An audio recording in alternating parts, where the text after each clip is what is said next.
Honey, if you can actually afford this necklace, I'll quit. Irene Hubert leaned her elbow on the display case like she owned the world, which, in her mind, she did. Her voice carried, deliberate, meant to reach every corner of the showroom. The laughter followed instantly. Quick, decisive, people choosing sides. Felicity didn't move or flush. She didn't look away. She stood there in dark jeans and a plain t-shirt, a worn canvas tote slung over her shoulder. Ordinary enough to be dismissed at a glance. Except it wasn't. Inside that tote rested a black card. Behind that card was a billion-dollar holding company. And behind that holding company was the building Irene was standing in. Before continuing, comment where in the world you are watching from and make sure to subscribe, because tomorrow's story is one you can't miss. The morning light hit the display cases at Hargrove and Lane like it had been hired to do so. Everything in that store was deliberate. The white orchids on the reception pedestal, the soft jazz threading through the air, the way the overhead lights were angled to make the diamonds look like they were breathing. It was a beautiful place. It knew it was beautiful. And so did the woman who ran it. Irene Hubert stood at the center of the showroom floor, with her arms loosely crossed and her eyes moving. Always moving. She was 32 years old, sharp-jawed, and put together in the way that took real effort to make look effortless. Her black blazer was pressed. Her highlights were fresh. She had managed this store for 3 years, and in 3 years she had never once let it forget who was in charge. Kylie. Her voice was low, crisp. The Maurice case is in the back left corner. I want it front and center by 9:15. And stand up straight. You look like you're apologizing for being here. Kylie, 23, and already trained to flinch, straightened immediately. Irene turned back to the floor. She saw everything. That was her gift, or so she believed. She could read a person in the time it took them to cross the threshold. Shoes first, then bag, then the way they moved, confident or cautious, purposeful or just wandering. She'd built her whole philosophy on it. Appearance signals belonging. She'd said it so many times, it had stopped feeling like an opinion and started feeling like a law. The door opened at 8:52. A couple stepped in. Young, Latino, dressed nicely but not extravagantly. The man had his hand at the woman's back. They were looking at the Legacy Collection display with wide, hopeful eyes. Irene drifted toward them, smooth and unhurried. "Good morning," she said warmly. "Are you looking for something in particular? We were hoping to see the... Oh, you'll love our celebration collection." She was already steering them, hand gesturing gracefully toward a case near the far wall. Beautiful pieces, very accessible price points, really lovely for anniversaries. She smiled the whole time. She never raised her voice. She never said anything cruel. She didn't have to. The couple followed her, because people usually did when they were being redirected by someone confident enough. Irene was back at her post by 8:58. At 9:03, a man walked in. Mid-50s, white, wearing a rumpled jacket and carrying a coffee cup. Unremarkable. Except that Irene had seen his photograph 3 weeks ago in the program for the Metropolitan Arts Gala. She was across the floor in under 10 seconds. "Mr. Herman, welcome back." She extended her hand. "We have the Langley piece reserved for you. Can I offer you anything while you wait?" He looked mildly surprised she remembered him. She always remembered. At 9:17, the door opened again. Irene didn't look up right away. She was reviewing a receipt at the front desk. But she felt the shift in the room, the small, instinctive thing that happened when her staff clocked something and didn't know how to handle it. She looked up. The woman who had just walked in was black, 31 years old, and dressed in the plainest way imaginable. Dark jeans, a simple t-shirt, leather sneakers, Not designer, just clean. No jewelry, no statement bag, just a worn canvas tote hanging from one shoulder. Her hair was natural, pulled back without fuss. She looked young, unbothered, like someone who had somewhere better to be and had stopped in anyway. She did not look around the store the way most people did. She didn't crane her neck at the displays or slow down near the entrance to take it all in. She walked directly to the Legacy collection. Irene watched her. She nudged Kylie once with her elbow.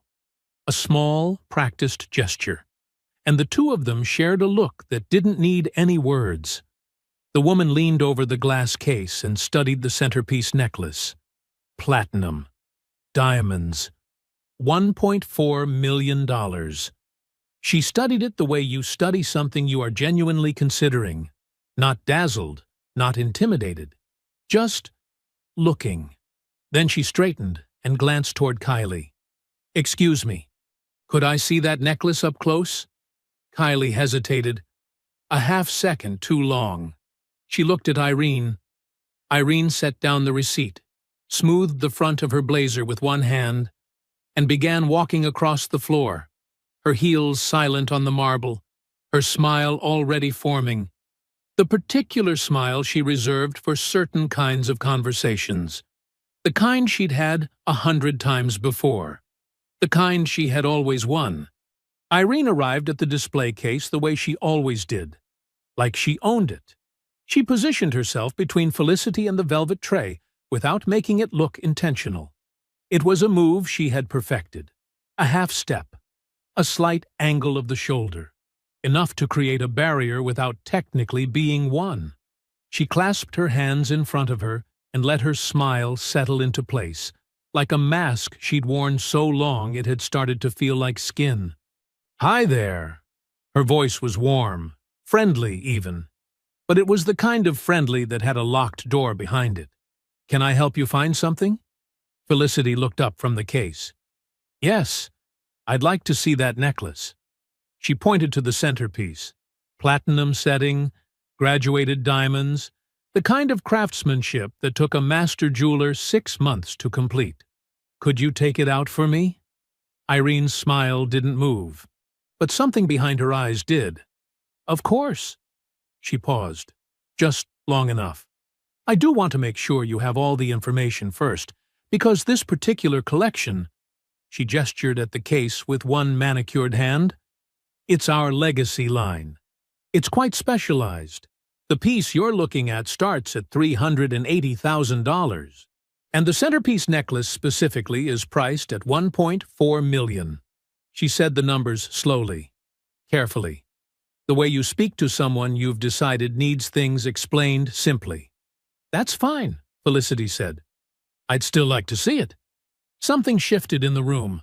Kylie, standing 6 feet away, went very still.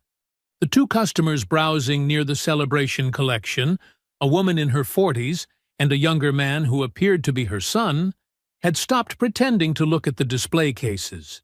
Everyone was watching now. Irene tilted her head. "I just want to be transparent with you, because I'd hate for there to be any confusion." She lowered her voice, just enough to seem considerate, while staying perfectly audible to everyone around them. "These pieces aren't like our other collections. There's no financing, no payment plans. It's the kind of purchase that—" She smiled again. "Well, it's a very particular kind of buyer." "I understand that," Felicity said. Her voice was even, quiet, steady in a way that should have been a warning. "I'd like to see the necklace." Irene straightened. She glanced at Kylie, then at the two customers watching from across the room. She could feel the audience. She had always performed better with an audience. "Okay, I'll tell you what." She leaned one elbow lightly on the top of the case, casual as anything. "We also have a really gorgeous gift section right near the entrance. Beautiful pieces. Sterling silver, some lovely gold-plated items, really elegant options in the $200 to $500 range." She gestured toward the front of the store. "I think you'd find something really special over there."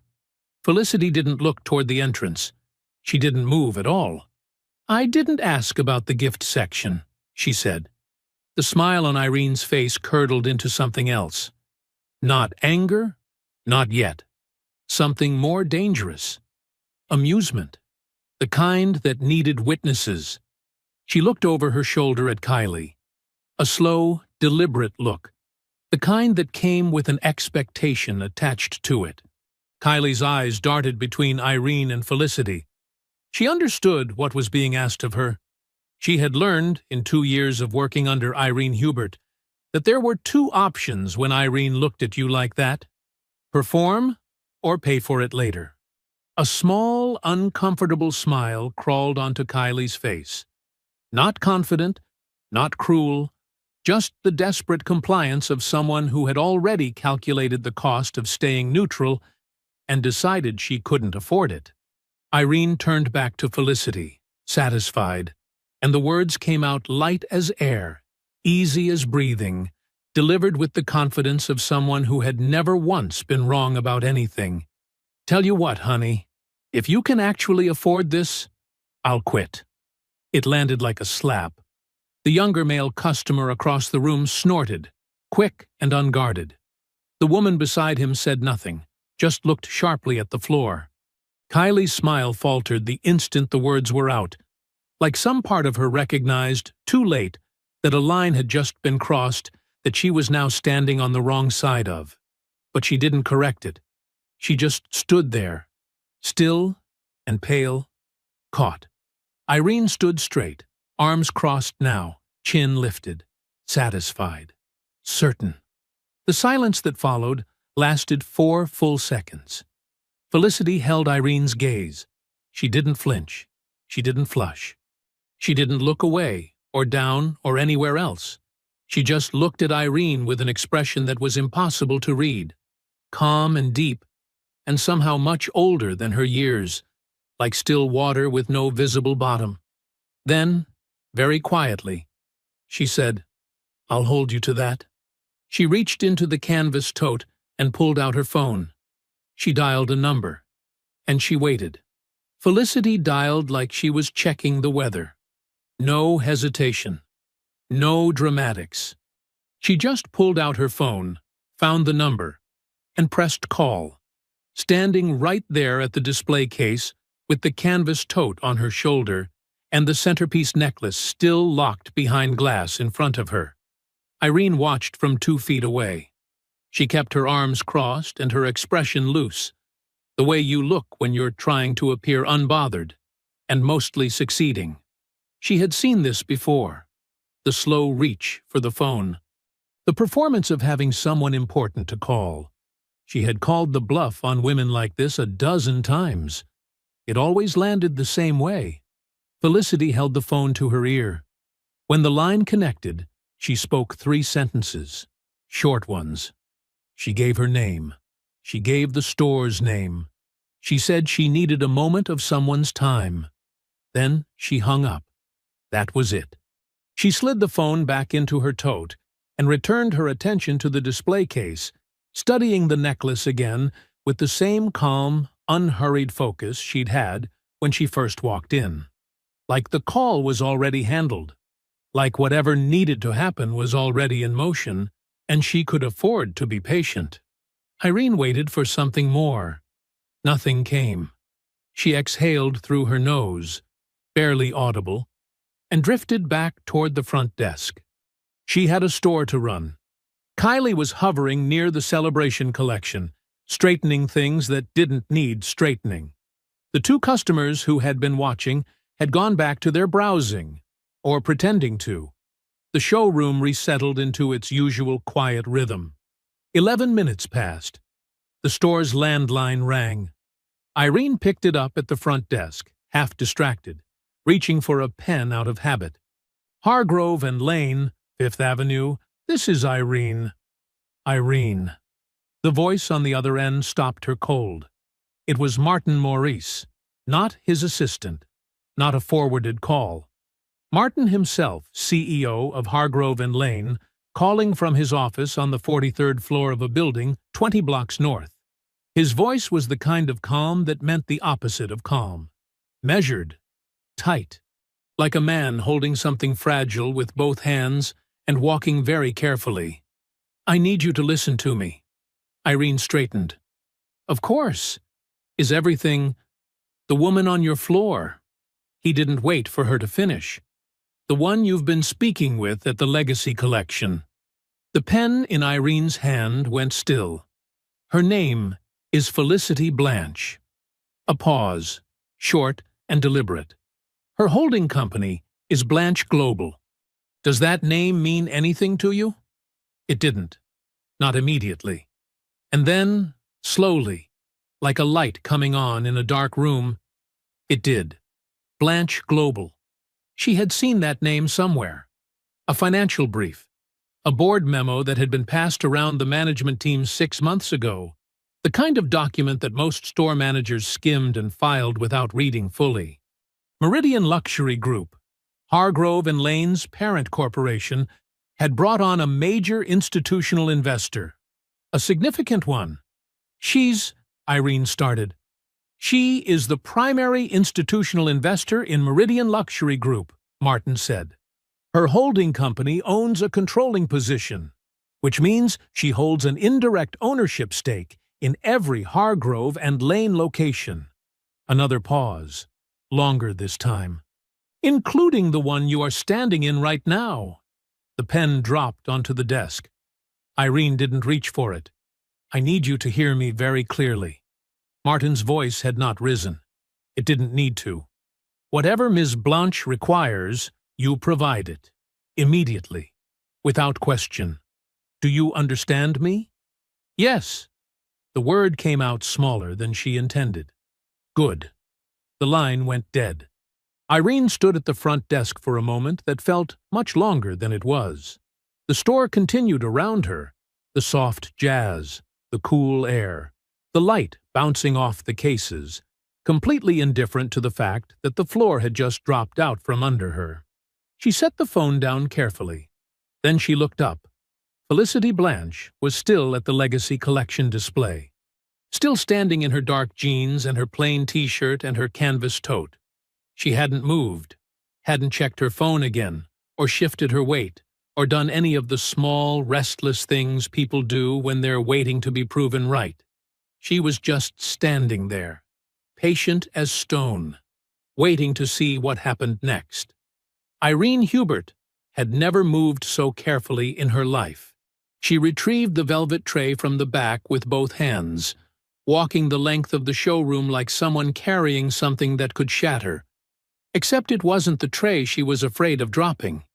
It was herself, her composure, the 3 years of authority she had built in rooms exactly like this one, now balanced on the edge of a single phone call she hadn't seen coming. She set the tray on the counter in front of Felicity and stepped back. "Ms. Blanche!" The name felt foreign in her mouth. 20 minutes ago she hadn't known it. Now it was the only word in the room that mattered. I want to start by saying that I apologize if our earlier conversation came across in a way that was— "The necklace," Felicity said. Not unkindly, not sharply, just directly. Like a door closing on a conversation that didn't need to happen. Irene stopped talking. Felicity leaned forward over the tray. She looked at the necklace the way a person looks at something they have already decided about. Not with longing, not with hesitation, but with the quiet attention of someone confirming what they already know. Her eyes moved over the setting slowly. The platinum band. The graduated diamonds stepping down from the center stone in a clean, deliberate arc. "The platinum grade on this," she said. "Is it 950 or 900? Irene blinked. 950. And the center stone, the certification, GIA? Yes, internally flawless. D color. Felicity nodded once, like the answer had confirmed something she'd suspected. She tilted her head slightly, studying the setting from a different angle. "The prongs are hand-set." "They are." Irene's voice was steadier now, pulled back into familiar territory by the questions. "Our master jeweler in Antwerp." The setting alone is approximately 6 months of work. I can see that. Felicity straightened. She looked at the necklace one more moment. Then she looked at Irene. I'll take it. The room went absolutely silent. Not the polite, curated silence of a luxury showroom. Something different. Something electric. Kylie, standing near the service counter, stopped breathing for a visible second. The woman in her 40s, who had been watching from across the room, lowered her phone without realizing she'd done it. Even the jazz seemed to quiet, as though the store itself was paying attention. Irene's mouth opened, then closed. Of course, she said. Of course. Yes. She reached beneath the counter for the transaction materials. Her hands were not steady. She kept them below the counter's edge as much as possible, willing them to cooperate, furious at herself for the trembling she couldn't entirely control. She placed the transaction form on the counter and slid it across. Felicity set the canvas tote down at her feet, opened it, and produced a single card. Black. Matte. No visible account number on the face of it, just her name in small silver letters. She placed it on the counter without ceremony. $1.4 million. Irene processed the transaction herself. She didn't call Kylie over. She didn't hand it off. Some part of her understood, without anyone telling her, that she needed to do this herself, that this was something she had to stand inside of and feel completely. The confirmation printed. The receipt was long and formal and said everything a receipt needed to say. Irene placed the necklace back in its velvet box with hands that had finally steadied, mostly out of necessity. She folded the receipt, slid it into the branded envelope, set the box inside the signature carry bag. Ivory, with the Hargrove and Lane crest embossed in gold on the side. She placed it on the counter. Felicity picked it up, opened her canvas tote, put it inside. Then she turned and walked toward the door. The whole room watched her go. Nobody said anything. Kylie had found something on the service counter to stare at. The two customers who had witnessed everything, the woman in her 40s and the young man beside her, were completely still, watching with the wide, unblinking attention of people who understood they had just seen something they would be describing for a long time. Felicity reached the door. She stopped. She turned. Just her head, looking back across the length of the showroom to where Irene stood behind the counter, receipt still in her hand. The look on Felicity's face was not anger. It was not satisfaction. It was something far quieter and far more devastating than either of those things. It was pity.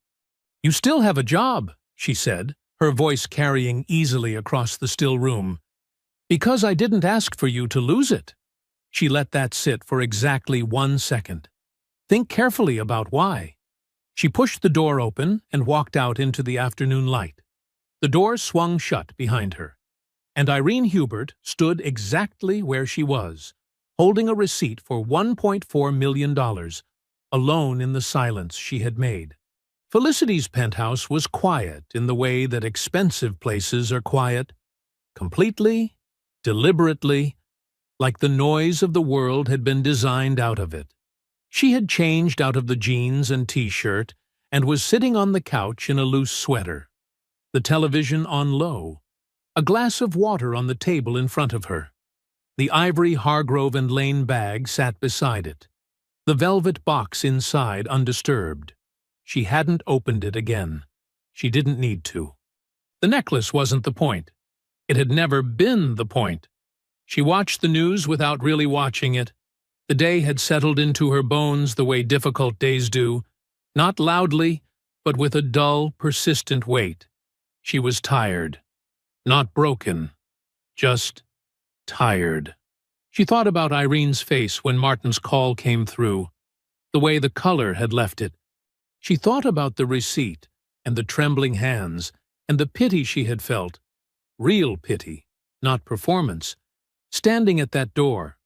She turned off the television at 10 and went to bed. she thought it was over. She found out it wasn't at 6:15 the next morning. Her phone was on the nightstand. She reached for it out of habit before she was fully awake, and the first thing she saw was a text from a college friend she hadn't spoken to in 4 months.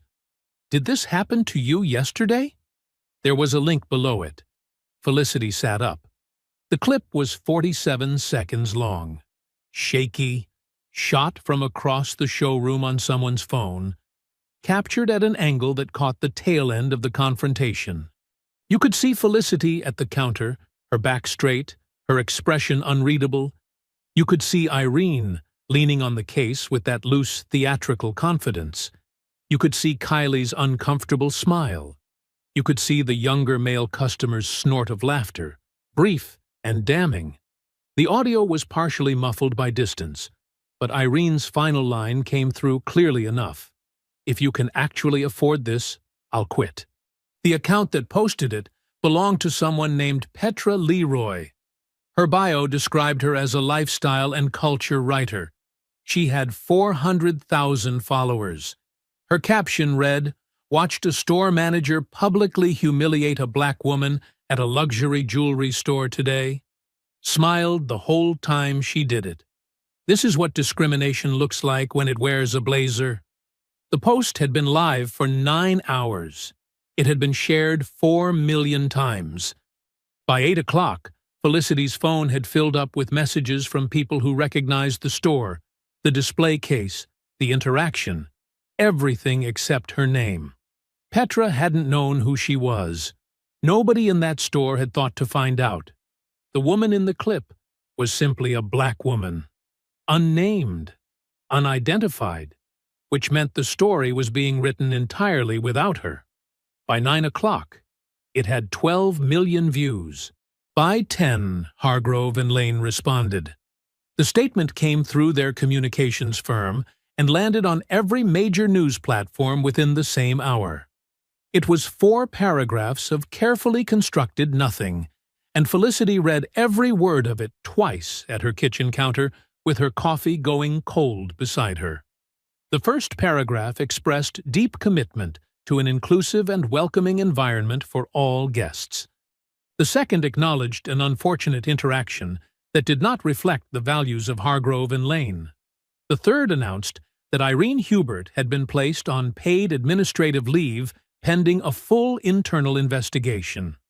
A move dressed up to look like consequence and designed to function as protection. Then the fourth paragraph. Security footage and additional context not captured in the circulating video indicate the interaction has been misrepresented in certain material respects. The customer in question was at all times treated with professionalism. She completed a purchase and departed the store satisfied. We consider this matter resolved. Felicity read that last sentence 3 times. She completed a purchase and departed the store satisfied. We consider this matter resolved. They had taken the $1.4 million transaction, the moment that was supposed to mean something, the moment that was supposed to land, and turned it into a closing argument. Proof that nothing happened. Evidence that she had walked out happy. They had used her own money to build the wall.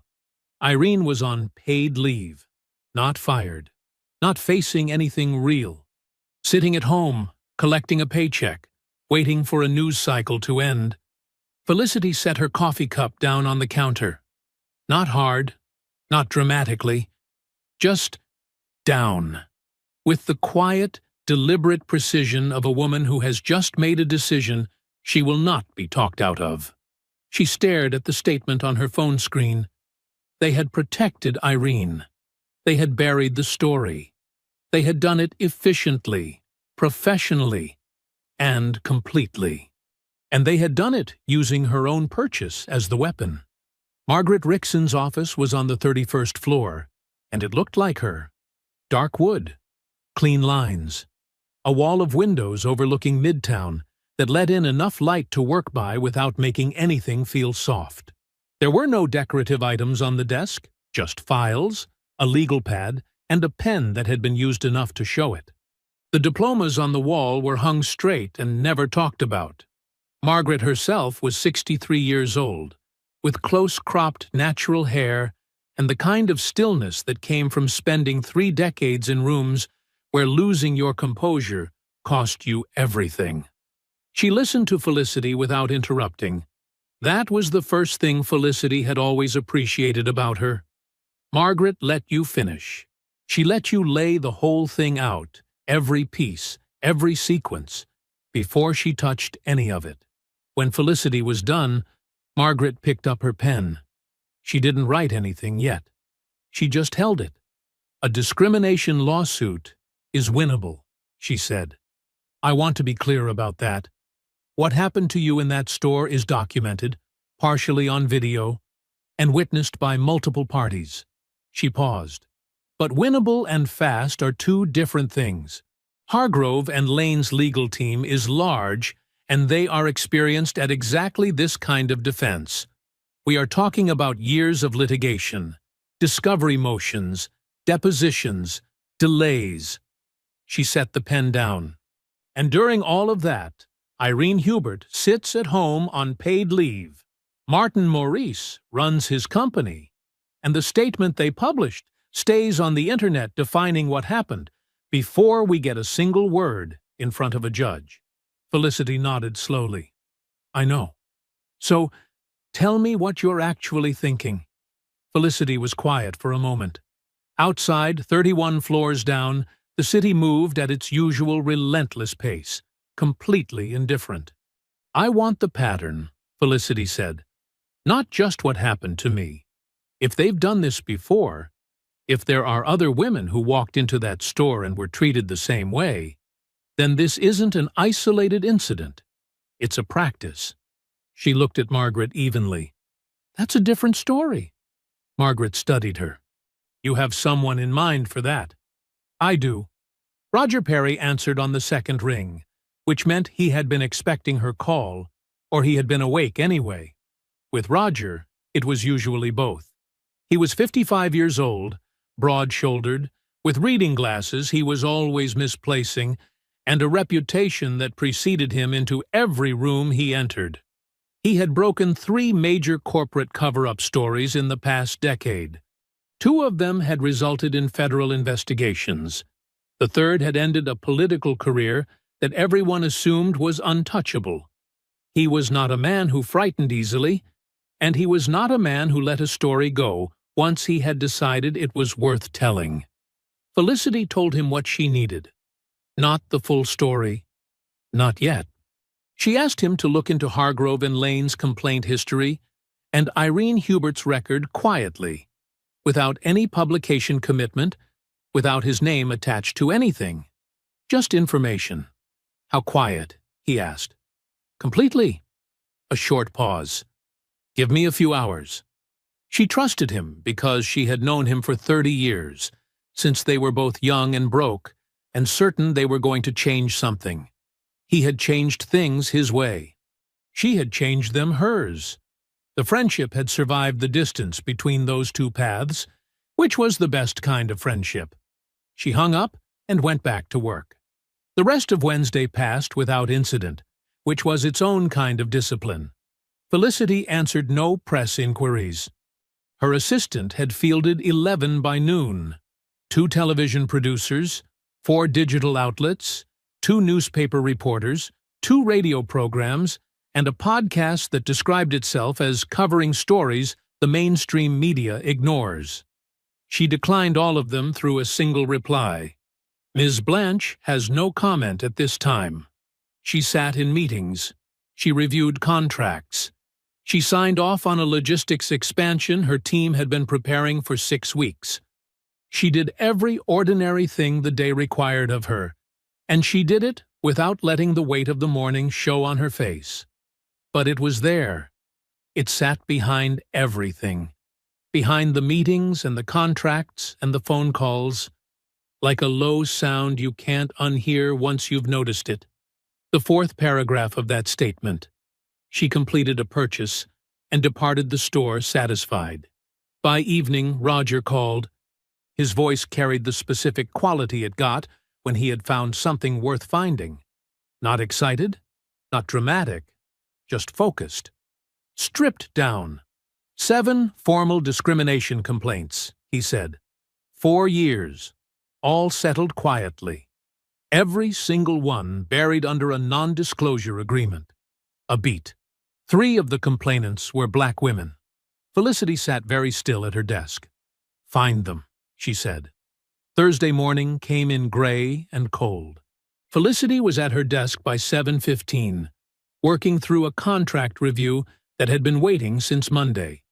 Before all of this, before the store, before the statement and the video and the 4th paragraph that she couldn't stop hearing. She had learned a long time ago that work was the most honest thing available to her. It asked straightforward questions and accepted straightforward answers. It did not profile her at the door. Her assistant, Marcus, knocked at 8:45. "Martin Maurice is on line 2, he said. He called personally. No assistant. Felicity looked up from the contract. When the CEO of a company calls without going through his own assistant first, it means one of 2 things. Either something has gone very wrong, or he wants you to believe that it hasn't.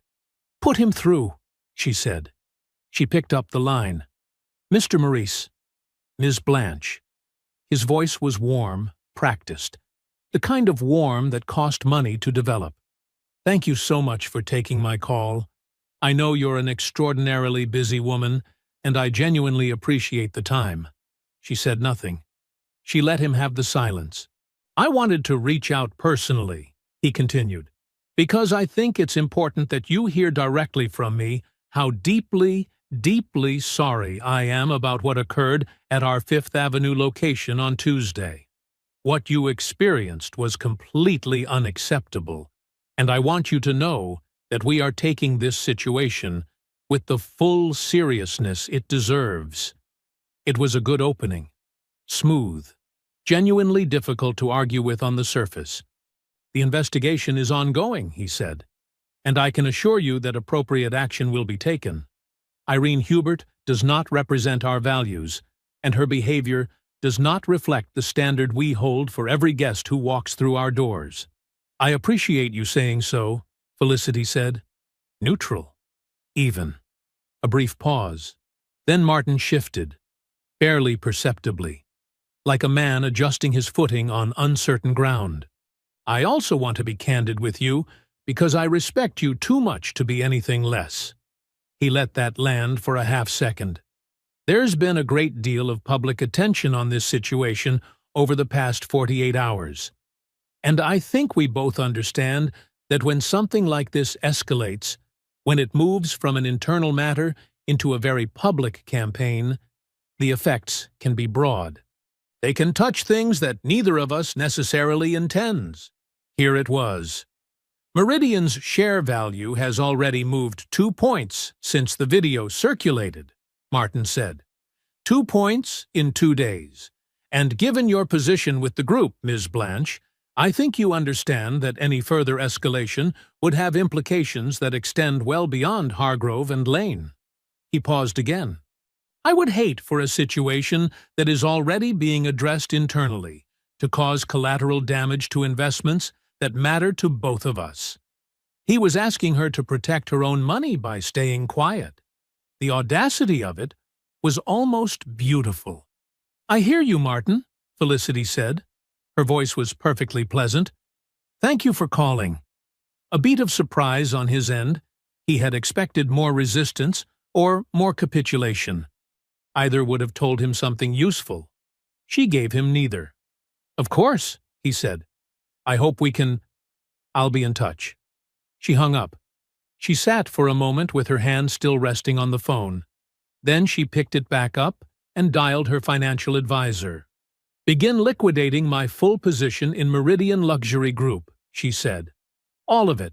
Start this afternoon." By Thursday evening, Hargrove and Lane's PR firm had made their next move. Felicity found out through Marcus, who had been monitoring the news coverage as she had asked.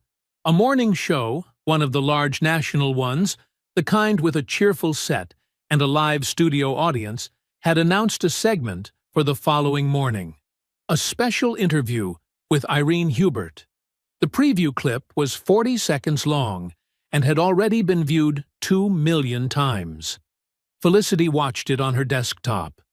Irene sat across from the host in a cream-colored blouse, her hair down, her expression calibrated to something between wounded and resolute. The chyron beneath her read, "Facing the mob. A manager speaks out."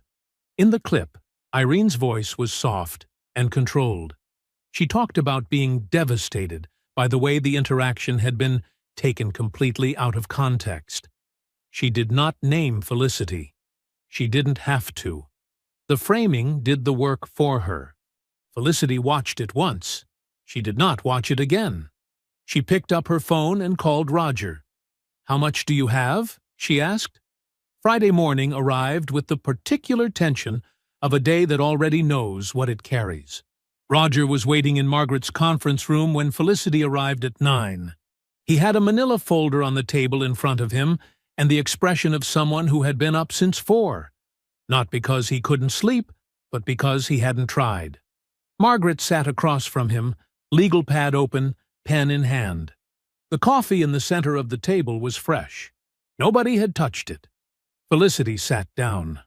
Roger opened the folder. "I found one of them," he said. One of the 3 black women who filed complaints against Hargrove and Lane. He slid a single page across the table. Her name is Julie Osbert, 61 years old, Queens. Spent 20 years in retail management before she filed her complaint 3 years ago. He paused. She signed the NDA 6 weeks after filing. Settlement amount is sealed, but based on the legal firm involved and the speed of resolution, I'm estimating somewhere in the low to mid 6 figures. Margaret picked up the page. "Read it without expression." "She signed willingly?" Felicity asked. Roger took off his reading glasses and set them on the table. "She signed because she had no real choice. Single mother. Couldn't fund a prolonged legal battle. Hargrove and Lane's attorneys made clear, very politely, that they were prepared to drag the process out as long as necessary." He folded his hands. "She needed the money. So she took it, and she signed, and she went home. And she has been carrying this story alone for 3 years." The room was quiet for a moment. "Does she want to talk?" Margaret asked. "Not on record. Not yet. But through a mutual source, I was able to make contact, and she's willing to speak informally. Enough to corroborate the pattern. Enough to confirm that what happened to Felicity wasn't an accident or an aberration." He looked at Felicity directly. "It's how they operate." Felicity nodded once. Slowly. The second call that morning came from a number Felicity didn't recognize. She almost let it go to voicemail. She answered on the last ring. "Ms. Blanche." The voice was young, careful. "My name is Petra Leroy. I think you know who I am. I got your number through. It's a long chain. I'm sorry. I wasn't sure if you'd pick up." Felicity leaned back in her chair. I picked up. A breath on the other end. "I wanted to call because I need you to know that what's happening with that video, with the way Hargrove and Lane is spinning it, it makes me sick. I posted that clip because what I saw was wrong, and I wanted people to know it happened." A pause. "I didn't think they'd come after me for it." "They sent you a legal letter," Felicity said. 3 days ago. Cease and desist. They're claiming the clip misrepresents the interaction and damages their brand." She exhaled. "I have 400,000 followers and I write about culture and lifestyle, and I've never had a lawyer contact me in my life. She stopped, steadied herself. "I'm scared, but I'm not taking it down." Felicity was quiet for a moment. "Don't take it down," she said. By early afternoon, the 4 of them were in the same room. Felicity, Margaret, Roger, and Petra, who turned out to be smaller in person than her online presence suggested, with paint-stained fingers and the alert, watchful eyes of someone who notices everything. She sat at the end of Margaret's conference table with her phone in front of her and her back very straight. They laid it out together, piece by piece. Felicity's account, Julie's corroboration, Petra's video, the 7 settled complaints, the NDA pattern, Martin's phone call, the morning show segment. The plan that formed over the next 2 hours was straightforward. Roger would write a fully documented investigative piece, not a reaction to the viral video, not a celebrity story, but a serious, sourced examination of Hargrove and Lane's documented history of discriminatory conduct. Felicity would go on the record. Julie's account would be included, anonymized but unmistakable to anyone paying attention. The piece would name Irene. It would name Martin. It would establish the pattern with documentation behind every claim. Target publication, the following Friday. Margaret submitted the completed article to the publication's fact-checking team at 4:15 that afternoon. Roger drove straight from her office to his own to begin the sourcing review. Felicity took the elevator down to the lobby alone. She pushed through the revolving door into the cold afternoon air and stood on the sidewalk for a moment, the city loud and indifferent around her. For the first time since Tuesday morning, she felt like the ground beneath her was solid. The week moved the way weeks do when you are waiting for something, slowly, and then not at all. Monday through Wednesday, the work continued. Roger was deep in sourcing, running down every document, every filing, every paper trail that touched Hargrove and Lane's complaint history. Margaret was coordinating with the publication's legal team, walking them through the corroborating materials line by line. Petra had taken down nothing. Felicity ran her company and answered no interviews and watched the news coverage with the detached attention of someone studying a map of terrain they are about to cross. The viral video had settled into the internet the way these things do. Still circulating, still generating commentary, but no longer exploding. The morning show segment with Irene had aired Friday and generated its own wave of reaction, split roughly in half between people who believed her and people who didn't. Hargrove and Lane's paid leave announcement had bought them just enough goodwill with the portion of the public that wanted to believe institutions self-corrected when pressed. By Thursday, the article was 48 hours from publication. Felicity was at her desk at 7:15 that evening, working through a logistics brief her team had sent over, when her phone rang. She looked at the screen. Julie Osbert. She picked up immediately. Julie was crying before the first word came out. Not quietly, the kind of crying that has been held back for hours and finally given up trying to stay contained. Felicity set down her pen and waited, giving her the space to find the beginning of what she needed to say. It took a moment. "They called me," Julie finally managed. "They're lawyers. This morning. I don't know how they knew, Felicity. I don't know how they found out." Felicity's hand tightened slightly around the phone. "Tell me exactly what they said." Julie walked her through it in pieces, her voice breaking and steadying and breaking again. The call had come at 9:14 Thursday morning from a senior attorney at the firm that had handled Hargrove and Lane's original settlement with her 3 years ago. He had been professional, courteous even, which somehow made it worse.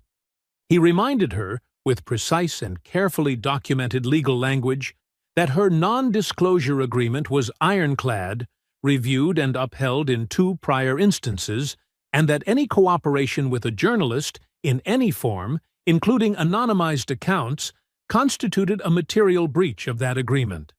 Then he told her what a material breach would cost her. The full original settlement amount, to be returned in its entirety, plus damages. The figure he quoted was $340,000. "I don't have that," Julie said. Her voice had gone very flat. The crying had stopped, replaced by something quieter and more frightening.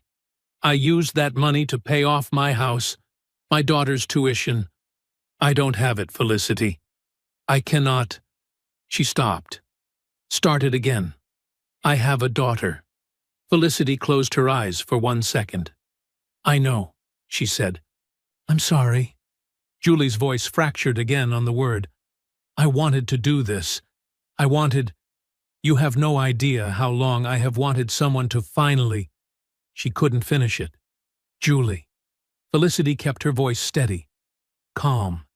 Not because she felt calm, but because Julie needed someone in the room who did. You don't have to apologize to me. Do you hear me? Not for a single second. They stayed on the line together for a few more minutes. Felicity said what could be said. She meant all of it. Then Julie said goodnight, and the call ended, and the office went very quiet. Felicity sat without moving. 4 minutes later, Roger called. She knew from the first syllable of his voice. The publication pulled it, he said. Their legal team received a preemptive letter this afternoon, addressed directly to the editor-in-chief. Hargrove and Lane's attorneys put them on notice about the sourcing, the NDA implications, potential litigation exposure. A pause. Without Julie's corroboration, the pattern can't be verified in print. Everything else we have is strong, but the spine of the piece is gone. Another pause, shorter. The editor made the call an hour ago. The piece is dead. Felicity said nothing for a long moment. Okay, she said finally. Felicity. I'll call you tomorrow, Roger. She hung up, sat back in her chair. The logistics brief was still open on her desk, completely irrelevant now. Outside, Manhattan hummed its indifferent hum 30 floors below. Margaret arrived 22 minutes later. She had clearly come straight from her own office. Coat still on, bag over one shoulder, reading glasses pushed up on her head. She sat down across from Felicity without preamble, and the two of them held the silence together for a long moment, the way people do when words haven't caught up to what just happened. Then Margaret set her bag down, folded her hands on the desk, and spoke. They've done this before, she said. Flat. Certain. They know exactly how to do this. Felicity opened her news alerts at 6:50 Friday morning and found her own name. It was the first time in her public life that had happened, and it landed with a specific kind of wrongness, like hearing your voice played back on a recording, familiar and foreign at the same time. She stood in her kitchen in the gray early light, phone in hand, reading the headline that Martin Maurice had handed to the financial press sometime Thursday night. Billionaire's personal vendetta rattles Meridian Luxury Group. 2 outlets had run with it. A third had picked it up by 7. The framing was consistent across all of them, clearly fed from the same source, shaped by the same hands. Felicity Blanche, described in each piece as a major institutional investor, had initiated a significant divestiture of her Meridian Luxury Group position following a personal dispute at one of the group's retail locations. Analysts quoted in the pieces used words like erratic and emotionally driven. One of them, a man whose photograph showed him smiling in a conference room, used the phrase troubling lack of fiduciary judgment. Martin had not quoted himself directly. He never would. But his fingerprints were on every sentence. He had found a way to take the story of what happened to her in that store and replace it with a different story entirely. One where she was the problem. Unstable. Vindictive. A woman letting her feelings override her responsibilities. He had taken her silence and filled it with his own version of her, and because she had no public presence, no record of statements, no history of speaking for herself in any forum, there was nothing to contradict it. She put the phone face down on the counter. Roger called at 8. I saw it, Felicity said, before he could speak. I'm sorry. He meant it. He moved fast. I should have anticipated. You couldn't have. She picked up her coffee, set it down again. What do we have left? A pause. The two women whose complaints were dismissed without settlement. No NDAs. They're reachable. But without Julie's corroboration, and without the article, their accounts alone aren't enough to establish the pattern in print. Any publication that runs something now, after the legal letter Hargrove and Lane sent, is going to be extremely cautious. He exhaled. We'd need something that changes the entire shape of the story. Felicity said nothing. Felicity. His voice shifted. Careful now, feeling for the edge of something. There is one thing that changes everything. But it requires you to— I know what it requires, she said. She hung up and called Petra. Petra answered, sounding like she hadn't slept. She probably hadn't. I saw the articles, Petra said immediately. What they're doing to you, framing you as irrational, like you're the one who caused a problem. Her voice cracked with genuine outrage. It's the same thing they did with the video. They just keep rewriting it. I know, Felicity said. What do we do? Felicity looked out the window at the city below, dense and gray and completely certain of its own importance. She thought about a question she had been carrying since Wednesday morning, since she'd sat in Margaret's office and heard about 7 complaints and 3 black women, and a pattern that had been running for years behind clean glass and soft jazz, and a smile that locked the door. She thought about every woman who had walked into that store before her and been turned away before they even reached the display case. Every woman who had gone home and said nothing, because what was the point? Every woman who had signed a document that cost her something she couldn't get back, in exchange for money she shouldn't have needed, and silence she shouldn't have had to keep. She was 31 years old. She had more money than she would ever spend. She had lawyers and journalists and a councilwoman's direct line. And she had been on the verge of letting this get buried. That evening, Felicity sat alone in her office. The logistics brief from earlier in the week was still on her desk, still waiting. The velvet box sat beside it.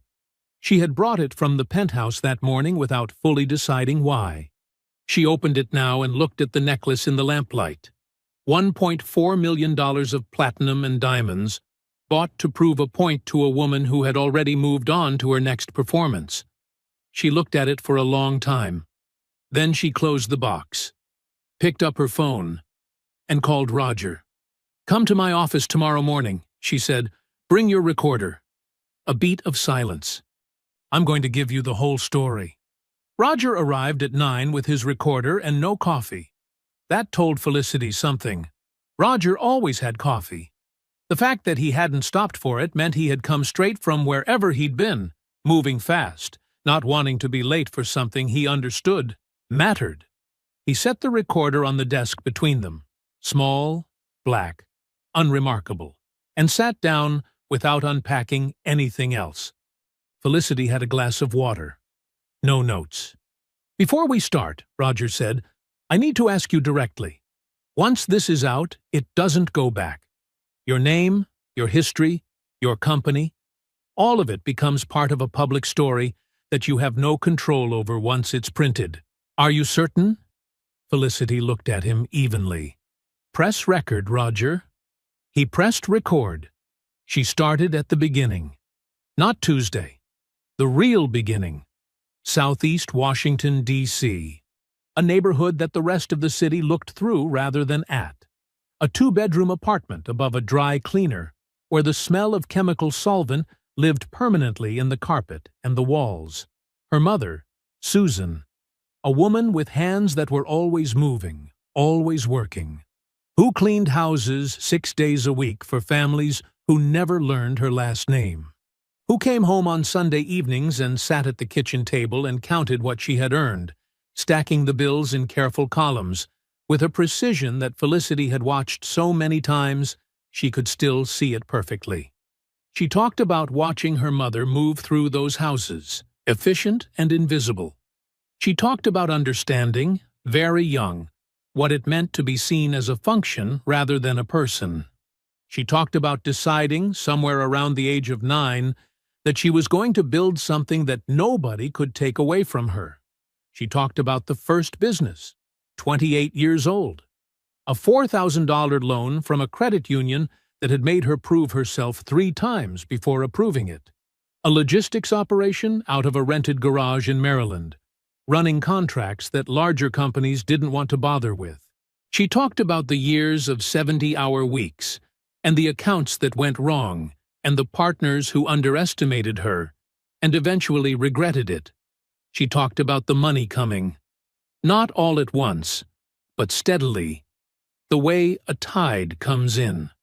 First enough to live differently, then enough to operate differently, then enough that it stopped being the primary thing she was tracking.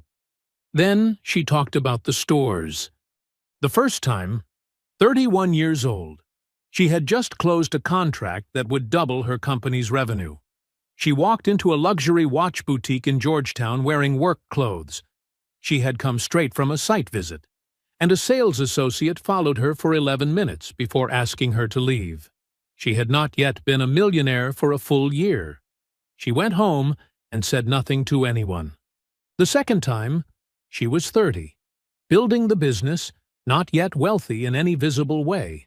A clothing store on Michigan Avenue in Chicago. A security guard who kept drifting into whatever aisle she was in, close enough to make the point without making a scene. She left without buying anything. She told herself it wasn't worth the energy. And then, Tuesday. 31 years old, a billion-dollar holding company, a building she partially owned, and a woman in a blazer pointing her toward the gift section. She laid out every financial document, the meridian stake, the terms of her institutional position, the divestiture she had initiated Thursday. Then she reached into her desk drawer and produced her phone, and played Roger the recording of Martin Maurice's call. New York State allowed one-party recording. She had known that. She had pressed record 11 seconds into the conversation, the moment she understood what kind of call it was.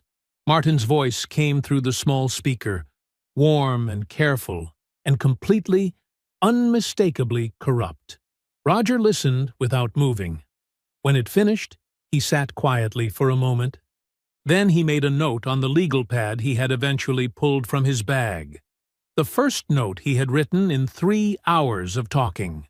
She gave him the names of the 2 women whose Hargrove and Lane complaints had been dismissed without settlement, without NDA protection, and who had agreed through Margaret's outreach to speak with him directly. She gave him everything. By 9 that evening, the recorder had been running for 12 hours, broken only by 2 coffee breaks and 1 walk around the block in the late afternoon cold, when the weight of certain memories required movement to carry. Roger stopped the recording. He sat back, looked at her across the desk. "Felicity." His voice was quiet. "This isn't just an article." He paused. "This is the story." She held his gaze for a moment. The velvet box was still on the corner of her desk, exactly where it had been all week. "Then write it that way," she said. Sunday morning came in quietly. Felicity was up before 6, which was not unusual. She made coffee, stood at the kitchen window, and watched the city come back to itself after the night. Delivery trucks, early joggers, the first yellow cabs cutting through streets that would be impossible by midday.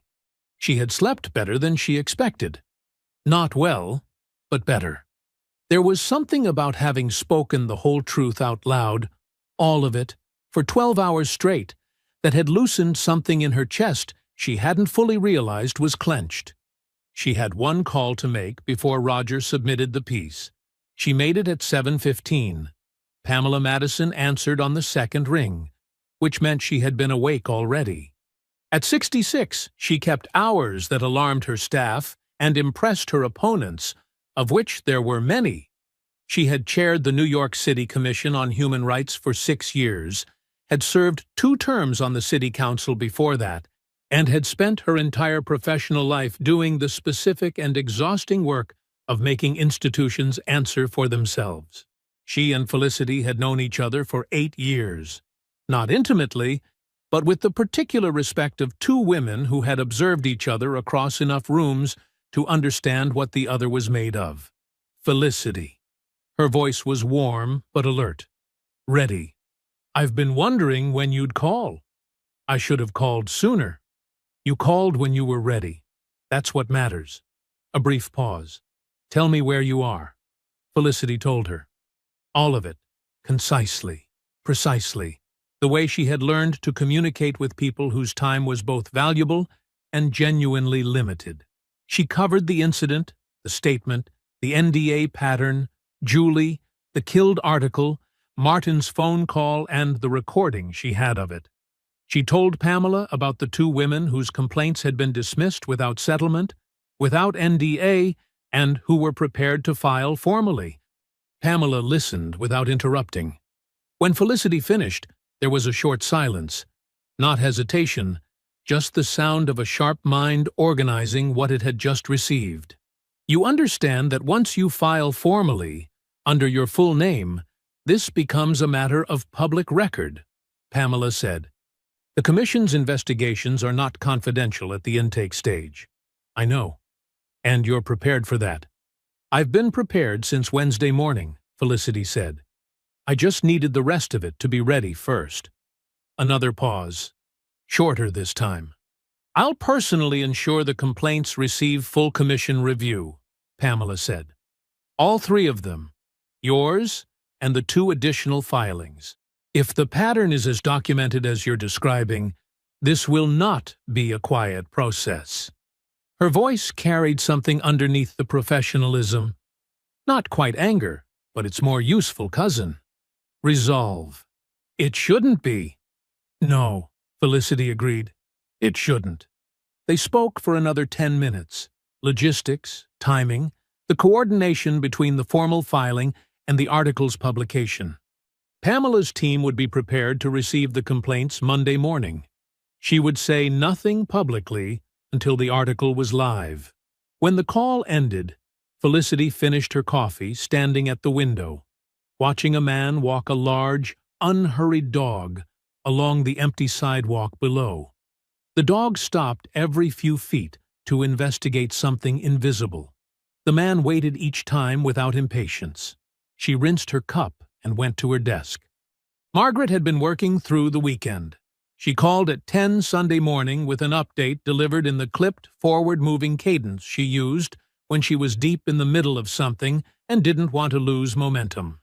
She had filed a formal legal challenge to Julie's NDA on Friday evening. A motion arguing the agreement had been signed under conditions of financial duress, with inadequate time for independent legal review, and that the enforcement threat leveled against Julie constituted an improper use of a civil settlement mechanism to suppress witness cooperation. It would take weeks to resolve, possibly longer, but the filing created a legal record that the challenge existed, that someone was pushing back, formally, in writing, in a court that would have to respond. It plants the flag, Margaret said. Even if it doesn't move quickly, they know we're coming. Good, Felicity said. By 2 o'clock Sunday afternoon, Roger had submitted the completed article. 6,000 words. Every claim sourced. Every document attached. The two women who had filed dismissed complaints had spoken to him directly and on record. Martin's recorded phone call was transcribed in full and verified by the publication's audio team. The headline, chosen by the editor after 20 minutes of deliberation, was simple and exact. She bought the necklace. Then they tried to bury her. The article went live at 6 in the morning Monday. By noon, it was the most read piece in the publication's online history. Felicity was in a logistics meeting when Marcus slipped a note across the table to her with the number written on it. The read count, updated every hour. She looked at it once, folded it, slid it into her jacket pocket, and returned her attention to the meeting. Felicity's phone did not stop. She let it go. She was back at her desk by 1 o'clock Monday afternoon, 6 hours after the article had gone live, working through a supplier contract that had been sitting in her inbox since Thursday. Marcus had forwarded her the read count update, the numbers climbing in a column, updated hourly, and she had not looked at it again. She had done what she could do. The rest of it was no longer in her hands, and she had made her peace with that somewhere between submitting the piece and waking up this morning. The world outside her window was doing what it does. She let it. By 3 o'clock Monday, Irene Hubert's name was everywhere.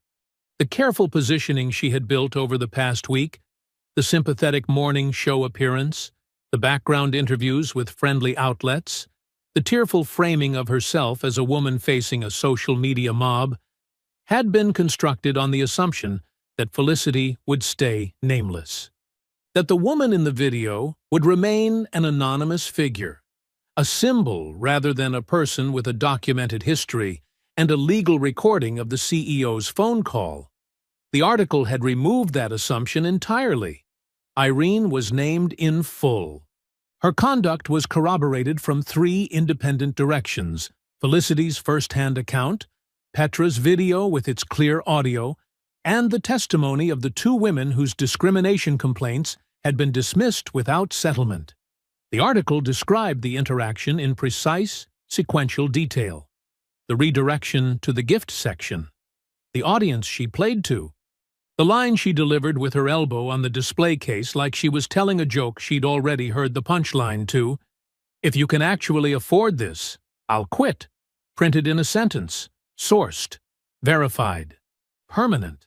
By Tuesday morning, 2 former Hargrove and Lane sales associates had come forward publicly, not to Roger, but to 2 separate outlets that had been following the story since the article broke. Both had left the company within the past 18 months. Both described, in their own words and with their own specifics, a floor culture under Irene's management that operated on a single unspoken rule: assess the customer at the door and adjust your approach accordingly. One of them used a phrase that circulated widely by Tuesday afternoon. She said Irene had a word for customers she had already decided weren't worth the time. She called them browsers. The word landed like a stone in still water. Martin Maurice's strategy collapsed from a different direction. His attempt to frame Felicity's Meridian divestiture as erratic and emotionally driven had seemed, on Thursday, like a clean move. Get ahead of the story, control the financial narrative, make her look unstable before she could make him look culpable. It had worked for approximately 72 hours. Then the article published, and financial journalists who had run his version of events on Thursday morning began reading the sourced documentation that Roger had spent 2 weeks assembling. The NDAs, the 7 settled complaints, the complaint suppression pattern. The timeline of Martin's phone call, placed the morning after the incident, before any investigation had occurred, asking a woman who had just been publicly humiliated in one of his stores to consider the impact on shared investments before deciding how loudly to respond. And then the recording. Martin's own voice, warm and careful and completely exposed, asking Felicity to be quiet in exchange for the protection of her own money. By Tuesday evening, the story was no longer about a store manager in a blazer. It was about a corporation that had spent 4 years building a system designed to absorb discrimination complaints and continue unchanged, settling quietly, sealing with NDAs, and counting on the people it had wronged to eventually run out of resources or resolve. 3 members of Meridian Luxury Group's board issued a joint statement Tuesday night, calling for an independent operational review. The statement did not mention Martin by name. It didn't need to. Everyone reading it understood what an independent operational review meant and who had made it necessary. Wednesday morning, 9 days after Irene Hubert had leaned on the Legacy Collection display case with her elbow and made her offer, Hargrove and Lane published a 3-sentence statement announcing the temporary closure of their Fifth Avenue flagship location. For internal review, Felicity read it at her desk with her morning coffee. Marcus had printed it and left it on top of her files without comment. She read it once, set it down, picked up her coffee. Outside, the city moved the way it always did, loud and indifferent and relentless. But something had shifted inside it. Something small and real and permanent. A door had closed. And this time, it wasn't the one they had tried to close on her. 3 weeks passed. They passed the way the aftermath of difficult things always passes. Not cleanly, not all at once, but in pieces. A development here, a statement there. A door closing somewhere that you didn't even know had been open. Felicity tracked it, the way she tracked everything. Quietly, from a distance, through Marcus's daily briefings, and Margaret's updates, and the occasional call from Roger, who was still pulling threads even after the article had been published. Because Roger was constitutionally incapable of leaving a story alone until it had told him everything it knew. Hargrove and Lane's Fifth Avenue flagship reopened on a Thursday morning, 3 weeks and 2 days after it had closed for internal review. The window displays had been refreshed. The orchids on the reception pedestal were new. The jazz was the same. It was always the same. And the light still hit the display cases at that particular angle that made the diamonds look like they were breathing. The operational management team was entirely different. Irene Hubert's name appeared on no roster, no internal directory, no staff communication. She was simply absent, the way things are absent when they have been removed rather than lost. Felicity learned this through Margaret, who had a contact inside the new management structure. There had been no dramatic termination scene, no public announcement, no moment of visible reckoning in the store she had treated as her personal kingdom for 3 years. There didn't need to be. The luxury retail industry was a specific and interconnected world. Everyone knew everyone. References traveled fast, and reputations traveled faster. Irene had spent the weeks since the article making calls to former contacts, to competing boutiques, to the regional managers of 2 other luxury groups she had cultivated relationships with over the course of her career. The calls were not returned. The doors that had always been open to her were not exactly closed. They were simply, quietly, unavailable. No explanation offered. None needed. The career she had built entirely around deciding who belonged in beautiful rooms had locked her out of every beautiful room she knew. Felicity did not feel triumphant when she heard this. She felt the specific, tired satisfaction of a thing being true that should have always been true, finally becoming true. It was not joy. It was closer to relief. Martin Maurice resigned from Meridian Luxury Group on a Tuesday, 11 days after the article published. His statement was released through the company's communications firm at 4:30 in the afternoon, late enough to miss the morning news cycle, early enough to make the evening one. It was 4 sentences. It cited a desire to pursue new opportunities and expressed gratitude for the privilege of leading the organization. It contained no acknowledgement of anything that had happened. It was the statement of a man who had decided that the most dignified exit available to him was the one that said the least. The board's independent review was ongoing. Felicity's recording of Martin's phone call had been submitted as part of the commission's formal investigation. What would come of that, and when, was a question for lawyers and time. But Martin Maurice was no longer the CEO of Meridian Luxury Group, and the position he had used to pressure a discrimination victim into silence had been taken from him. That was enough. For now. The call that mattered most came on a Wednesday afternoon. Margaret's voice, when Felicity picked up, had the particular quality it got when something had gone right after a long time of things going sideways. Controlled, but warm underneath. "Julie," she said simply. Felicity sat forward. Meridian Luxury Group's new legal team, operating under the board's directive to conduct a full review of outstanding legal exposure, had contacted Margaret 3 days earlier to open renegotiation on Julie's NDA. The original enforcement threat had been quietly withdrawn. In its place, a new offer, a full release from the non-disclosure agreement allowing Julie to speak freely and publicly if she chose, and a renegotiated settlement figure, 4 times the original amount.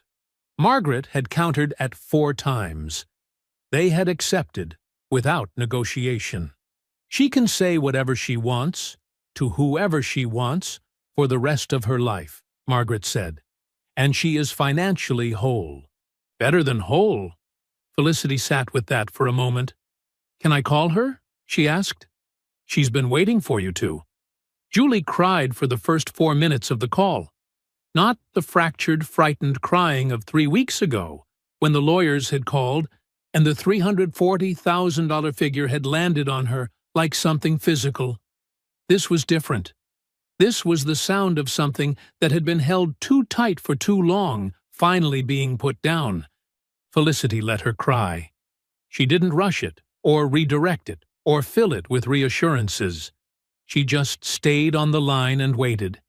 Because sometimes the most useful thing you can offer another person is the space to feel the full weight of what has just been lifted. When Julie finally spoke, she said, "I just want people to know it happened." "They will," Felicity said. "You can tell them yourself now." Another silence. Quieter this time. "Thank you," Julie said. Felicity shook her head, though Julie couldn't see it. "You held on for 3 years. That was you." They stayed on the line for 20 minutes more. When the call ended, Felicity sat at her desk for a long moment in the early evening quiet of her office. Then she opened her email and pulled up Margaret's summary, a single document laying out every outcome, every resolution, every door that had closed, and every one that had opened over the past 3 weeks. She read it through once. All of it. Then she typed 2 words in reply. "Thank you, Margaret." She hit send, and went back to work. 5 weeks after the article published, the mornings had gone back to being ordinary. That was the thing nobody told you about the aftermath of something significant, the way life eventually reclaimed its shape around it. The meetings came back. The contracts came back. The coffee went cold on the desk because she had gotten absorbed in a call and forgotten it was there. The city outside did what the city always did, which was everything, all at once, without pausing to acknowledge that anything had changed. Felicity had changed. She knew that, but it lived quietly in her now, the way important things do once they have finished being urgent. The envelope arrived on a Thursday morning. Marcus brought it in with the rest of the day's mail, a small stack, mostly formal correspondence, and set it on the corner of her desk. He pointed to it briefly. "That one's handwritten. No return address. Postmarked Baltimore." She looked at it when she had a moment, which turned out to be 11:15, between a supplier call and a review session with her operations team. She picked it up, turned it over once, and opened it. Inside was a single sheet of lined notebook paper, folded in thirds, covered front and back in careful, close handwriting. The kind of handwriting that had been taught, practiced, taken seriously. The letter was from a young woman named Destiny.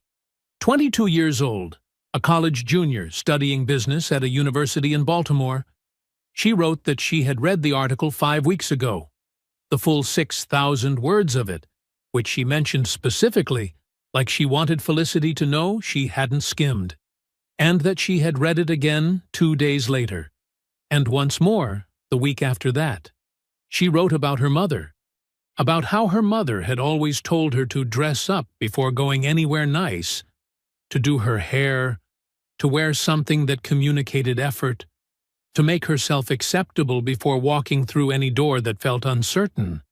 She wrote that she had grown up understanding this as love, which it was, and also as armor, which it also was. And also as a kind of shrinking that she had never had a word for until she read about a woman who walked into a store in dark jeans and a plain t-shirt with a canvas tote on her shoulder and did not shrink for anyone. "I never thought I was allowed to just walk in as myself," Destiny wrote. "Like myself wasn't enough to justify the space I was taking up. You made me think maybe it is. Maybe I've always been enough, and I just kept being told I wasn't in ways too quiet to argue with." The letter ended simply. No ask, no request. Just a thank you, written in the same careful hand as the rest of it. Felicity read it twice. She sat for a long time after that. Long enough that the review session with her operations team started without her, which had not happened in recent memory. She was not reading. She was not working. She was just sitting, with the letter on the desk in front of her, and the velvet box beside it, and the particular weight of being seen clearly by someone she had never met. She took out a sheet of her personal stationery. It was cream-colored, heavyweight, with her initials embossed at the top in a dark gray that was almost black.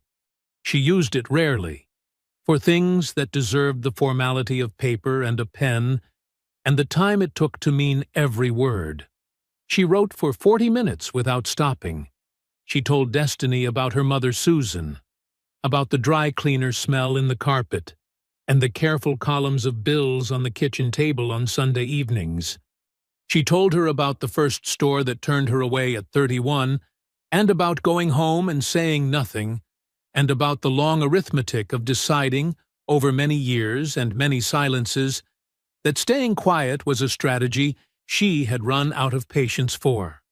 She told her that fear dressed up as caution is still fear, that the instructions to make yourself smaller, dress up, be acceptable, don't give them a reason, came from love, and she honored that love, and she also refused to obey it anymore. She ended the letter the way she had ended nothing else she had ever written, because she had never before said it to someone who needed it in quite this way. They taught us that making ourselves small was protection. But smallness is not safety. It is just a slower way of disappearing. Take up your full space, child. Every inch of it belongs to you. She folded the letter, sealed the envelope, set it aside for Marcus to send. Then she opened the velvet box. The necklace lay against the dark fabric exactly as it always had. Platinum and diamonds, $1.4 million. The craftsmanship of 6 patient months in Antwerp. It caught the morning light the way it had caught the light in the store, the way it had caught the lamplight on the nights she had opened the box and sat with it and tried to decide what it meant. She had bought it because she could, because a woman in a blazer had decided she couldn't, and she had needed the world to know that woman was wrong. But it was not hers to keep. She picked up her phone and called Margaret. "I need to set something up," she said. "A full 4-year scholarship. The recipient is a 22-year-old junior in Baltimore named Destiny." She paused. "And I need you to draft a letter of intent. On the day she graduates, I want this necklace waiting for her." A brief silence on Margaret's end. Not surprise. Margaret was not easily surprised. Just the small pause of a woman absorbing something and deciding it was right. "I'll have the paperwork to you by end of week," Margaret said. "Thank you." She closed the velvet box gently, set it back on the corner of her desk. Outside, Manhattan moved at its relentless, indifferent pace. Cabs and crowds, and the low, constant roar of a city that did not pause for anyone. Inside, Felicity Blanche picked up her pen and got back to work. If you enjoyed the story, leave a like to support my channel, and subscribe so that you do not miss out on the next one. On the screen, I have picked 2 special stories just for you. Have a wonderful day.